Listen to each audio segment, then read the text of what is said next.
I want to start by thanking the members of the board and the staff, and to everyone behind the scenes for making this event possible. And most importantly, thank you to all of you for taking the time out of your afternoon to join me here today. It is particularly great to see so many of my fellow MHAs here today. It really is an honor to be here today with you at the St. John's Board of Trade for my first State of the Province address as Premier. I know that every day, each of you, through the business and organizations you run, are the ones driving the economic growth, hiring the workers, and ultimately generating the revenue that allows our province to invest in your priorities. I come here today at the very start of these remarks to make it clear that I am deeply appreciative of the contributions that you all make to our province. I ran to be a Premier for all of us. That includes right here in St. John's and all across this great province. Because when we talk about the state of the province, it's more than any one Pacific region or community. And I know those issues we all face are real, and in some cases have built up over a long period of time. So today, I want to talk about some of those issues and how even in the early days of our government, we are going about addressing them. Let's begin with our province's finances. In last spring's budget, the previous Liberal government forecast the province would have a deficit of $372 million, if only. Of course, that number was wrong, in part because of the Liberal government's tried to conceal the true extent of their deficit by booking the extraordinary one-time revenues from the tobacco settlement to hide the true number. By the time the election was called, the Liberals were already revising their deficit to up over $626 million. And I can tell you, based on my early briefings, there is reason to believe that even that number doesn't reflect the true debt of our provincial deficit. We have a serious structural fiscal challenge in this province, one which risks getting worse if ongoing trade and tariff disruptions continue to slow down the national and global economies. There is little the government of Newfoundland and Labrador can do about these global challenges, but there are things we can do. For one, we're going to be straight with you about the true size of our fiscal challenge. That is why today I want to confirm that in December, our Minister of Finance, Craig Pardy, will provide a full and transparent fiscal update to the people of Newfoundland and Labrador. I want to lay out the full picture to Newfoundlanders and Labradorians. We're also going to do the hard work to build up our revenues and manage our expenses. Despite what you have heard over the last year or 10, there is no magic bullet to solve this solution or this challenge. Not a tobacco settlement, and not a rushed hydroelectric deal with Quebec either. Ultimately, the government of Newfoundland and Labrador will need to make serious decisions about what we invest in and how we do it. And I am prepared to make those decisions.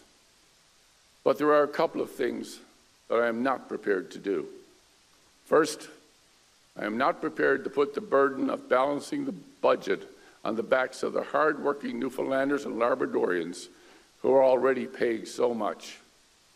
In a time of unprecedented global challenge and change, my first priority is to help the people of Newfoundland and Labrador balance their budgets, and only after that get to work on our own.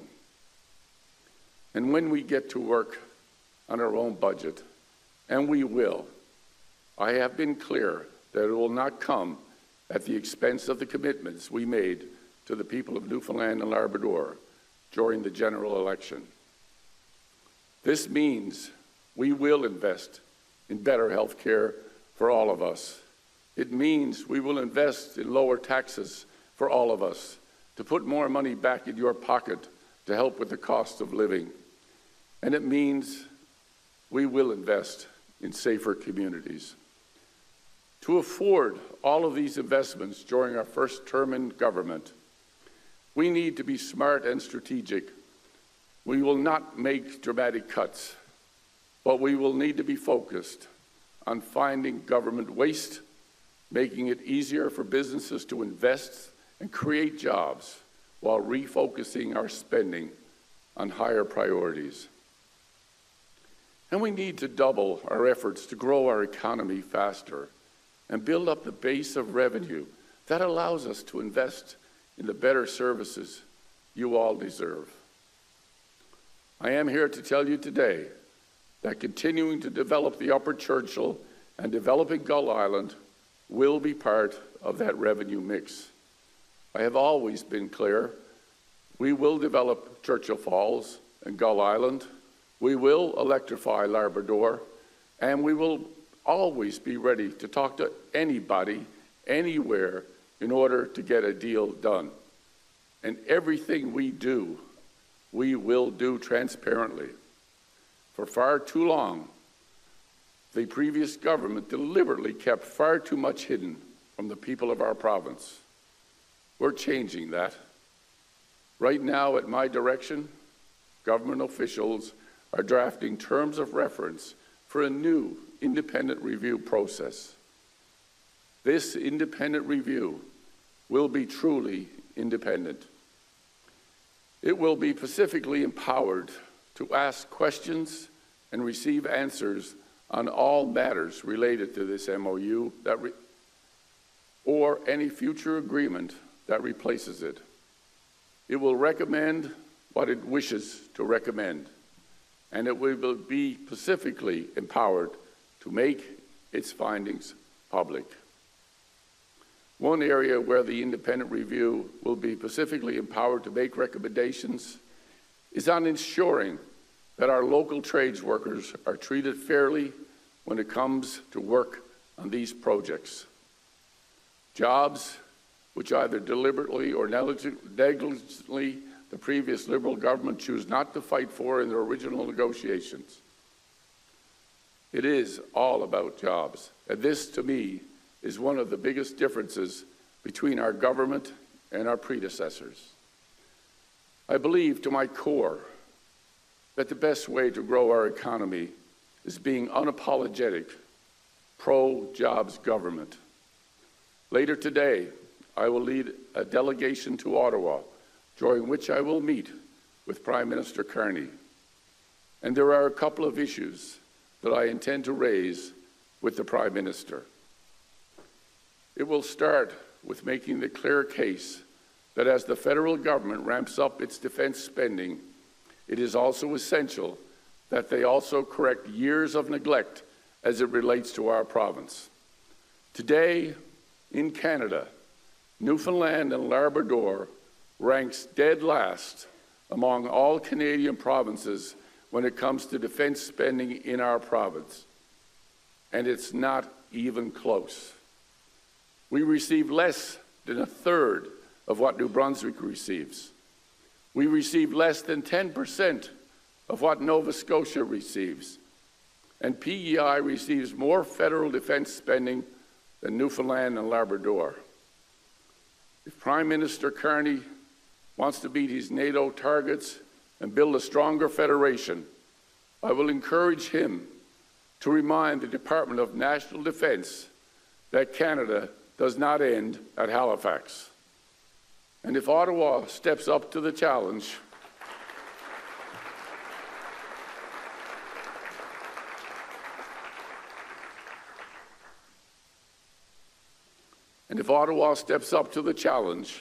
I'm here to say that our province is ready to step up to meet them.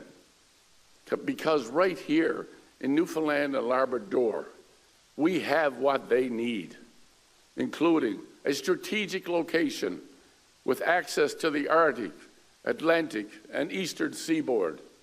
We have world-class marine experience with a cutting-edge research ecosystem and experience in cold ocean operations.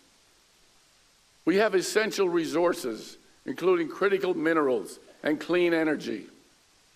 We have stakeholder engagement with a population that is prepared to work together, including many Indigenous communities, to seize this opportunity.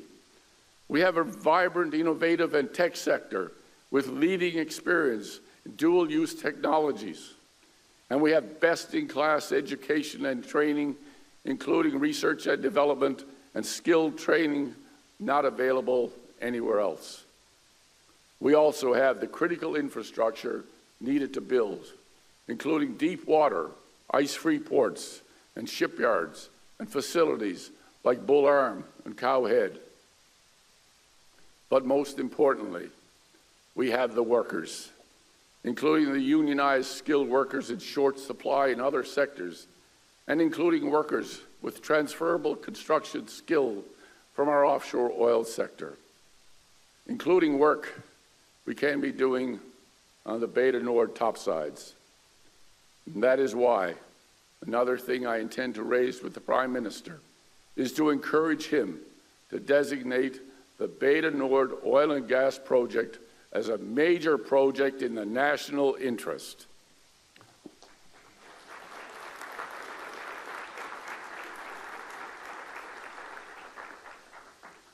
What a signal it would send to the country and to the world that Canada is prepared to supply the resources the world needs. And what a signal it will send to our skilled trades workers right across this province. You know, I am proud to be a pro-trades union premier. I was told Tories were not supposed to be pro-trades union, and I said, says who? I will always stand up for our workers in the trades.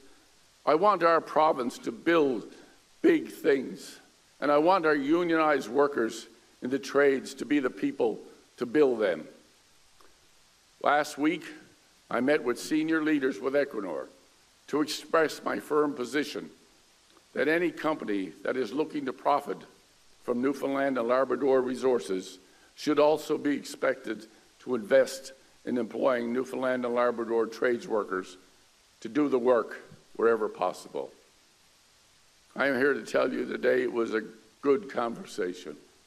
I recognize that Equinor's leadership has shareholders that they must report to, just as I have over 500,000 shareholders of my own, the people of our province, some of whom are in this room today, that I will ultimately report to. But a real dialogue and good faith can produce great outcomes. Following our meeting, Equinor has committed to issuing expressions of interest for the fabrication of all modules, including topsides work, and if modules can be built in Newfoundland and Labrador without compromising cost or schedule, they will be.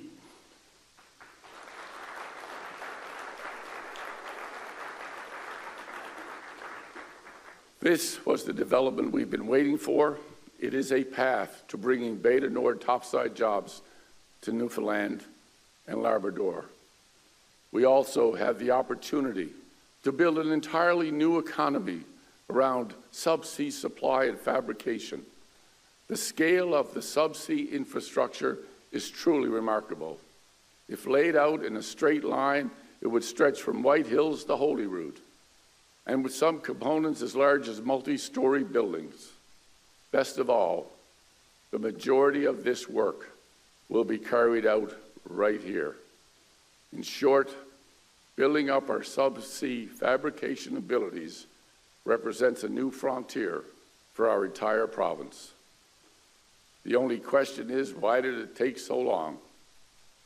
Following our conversation, I can tell you Equinor has always been willing to do their part to find a solution that works for all sides, and we will be willing to do our part as well.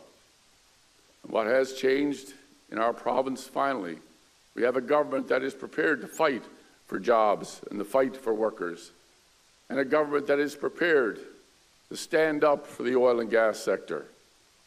It is a new commitment and a new approach, and it is already paying dividends. And it sends a message to the country and to the world. So this week, as we mark the 20th anniversary of production from the White Rose field, I am proud to say we are back in the oil business.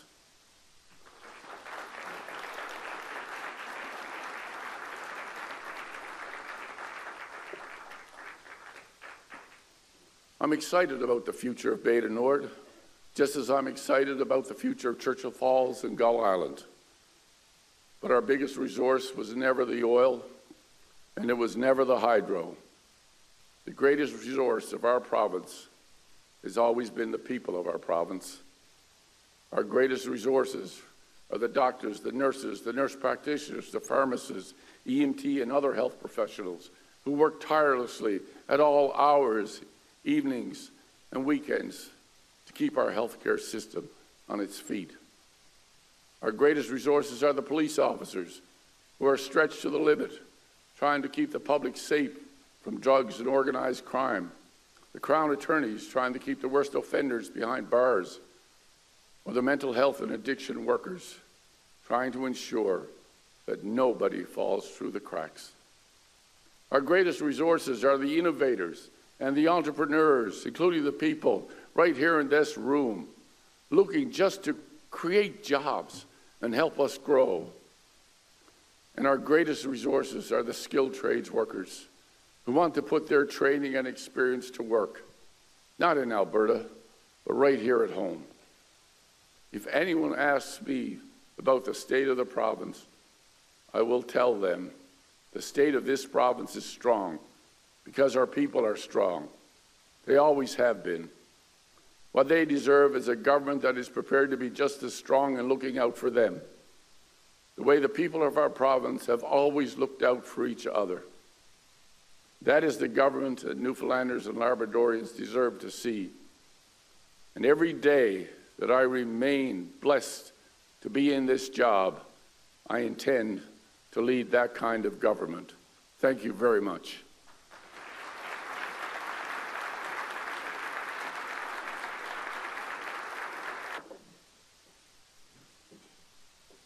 Thank you, Premier.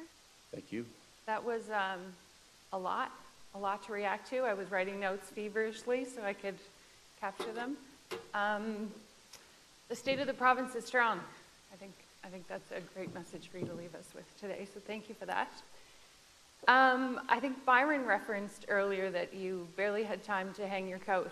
Is that how you're feeling? Well, it's this is the fourth week now, and I keep telling people we caught the car, and now we're learning to drive it.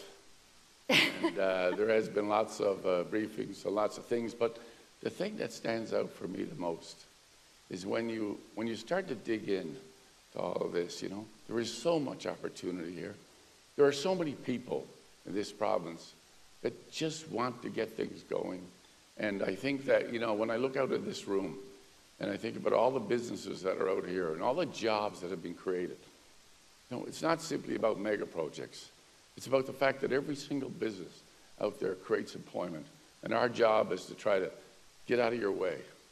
We have to make it so that make it easier for you to hire that one extra person, that two extra people, the 10 people, the 14 people, and grow our economy one job at a time. And I see so much energy and so much positivity that I'm looking forward to that.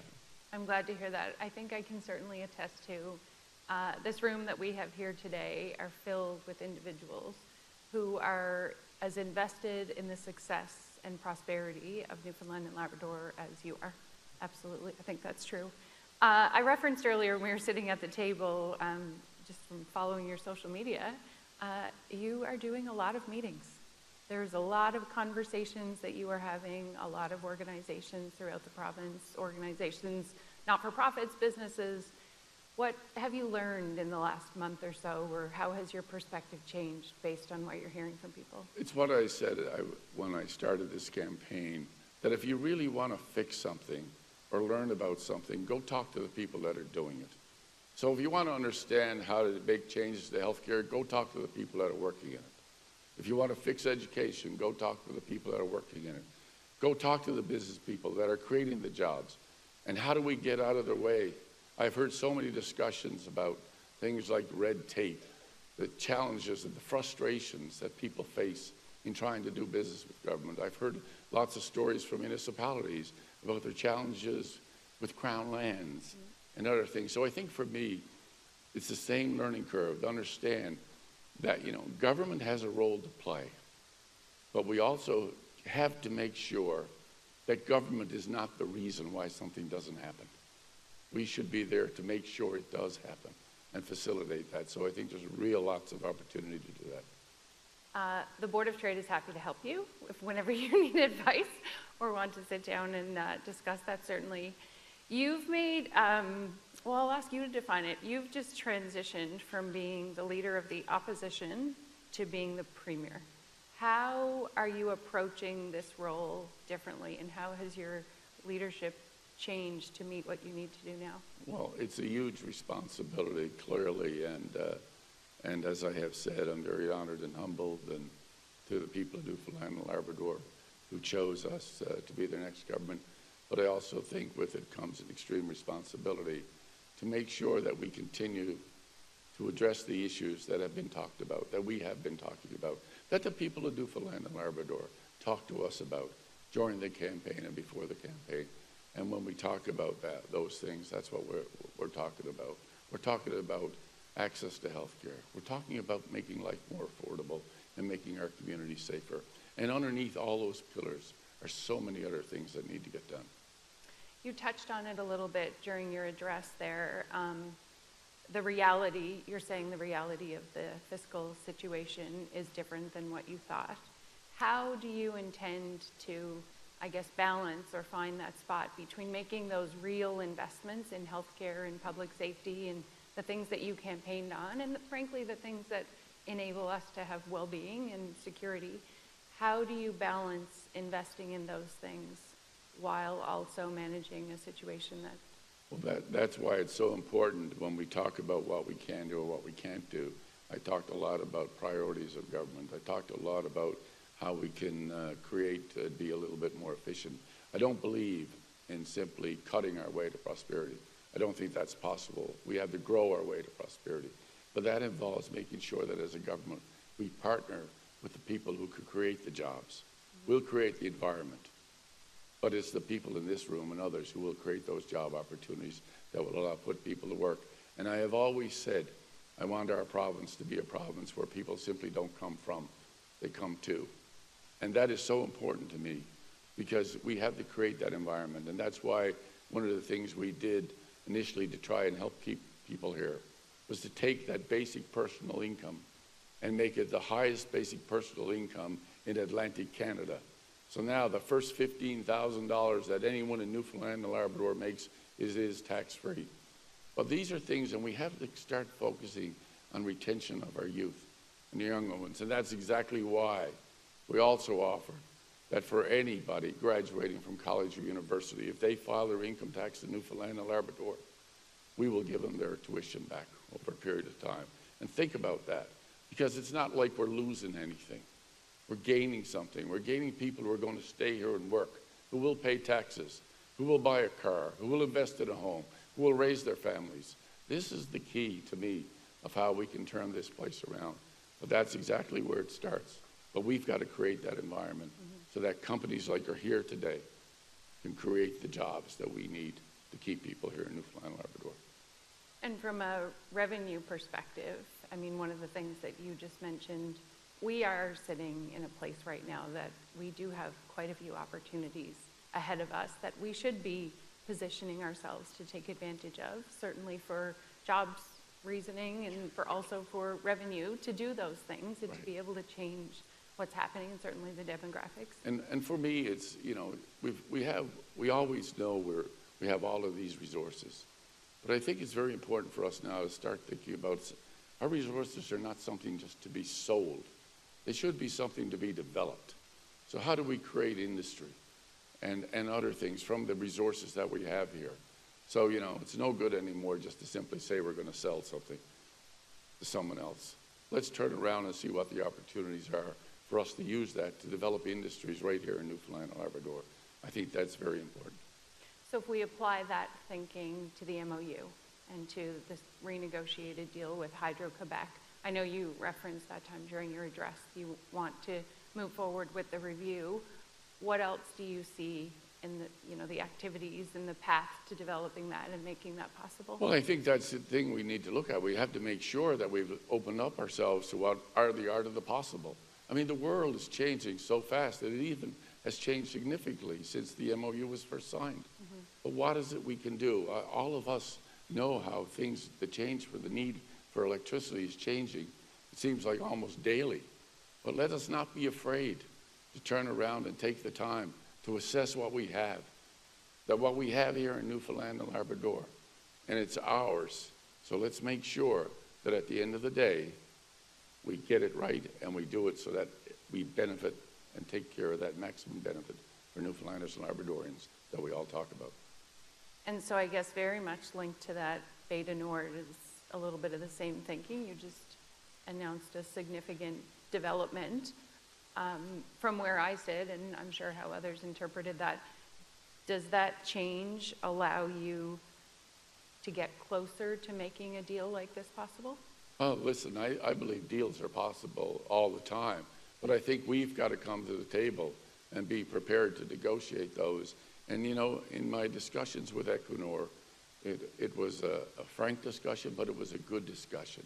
And, you know, clearly they have goals and objectives that they have to meet, as I said in my speech. But they also understand the importance of this industry to Newfoundland and Labrador. And it's only the first step of the revitalization of our offshore industry. We need governments. For too long now, we've been dormant. And we have been afraid to talk about oil and gas. And it's time we brought back that industry. As long as there's a world demand for oil, then our province should be supplying that oil. And I think the conversations with Equinor are going very well. We both agreed that we need to speed things up to get these agreements in place, and we're going to work to make sure how it happens. And that's why tomorrow, when I meet with the Prime Minister, that will be front and center. How are you going to position the project? What will you say? I'm going to tell the Prime Minister that this is a nation-building exercise, as I said. It's actually one that's already started, and they need to be a partner in it. And we're going to talk to them about what that partnership looks like.